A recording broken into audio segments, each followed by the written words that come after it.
अब हम सफ़ा नंबर 13 की पढ़ाई की मशक करेंगे, यानी उर्दू रीडिंग सीखेंगे। ये ब की आखिरी और मुकम्मल शक्ल है, इसको हम बोलेंगे ब।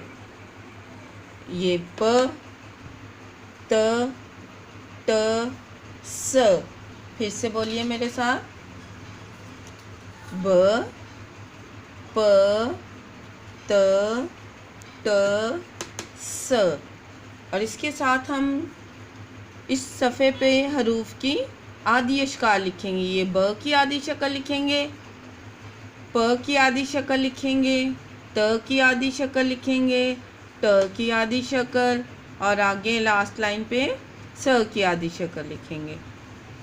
उसके बाद हमारे पास आगे है नेक्स्ट एक्टिविटी है, हमने हरूफ को उनकी आधी अशकाल के साथ मिलाना है। अभी देखिए ब को उसकी आधी शक्ल के साथ मिलाया हुआ है, अभी हम प को उसकी आधी शक्ल के साथ मिलाएंगे ऐसे। उसके बाद हम त को उसकी आधी शक्ल के साथ मिलाएंगे, और उसके बाद हम ट को उसकी आधी शक्ल के साथ मिलाएंगे, फिर स को उसकी आधी शक्ल के साथ मिलाएंगे। एक दफ़ा फिर मेरे साथ बोलने की मशक कीजिए, ब, प, त, ट, स। अभी आपने सफ़ा नंबर 10 और 11 में अली और ज़ारा सीखा है। अभी उन्होंने आपसे पूछा है ये कौन है, ये तस्वीर किसकी बनी हुई है, ये ज़ारा की है कि अली की? बोलिए शाबाश, ये अली है। अब हम अली के नाम पे सर्कल करेंगे, ऐसे हम ये दायरा लगाएंगे।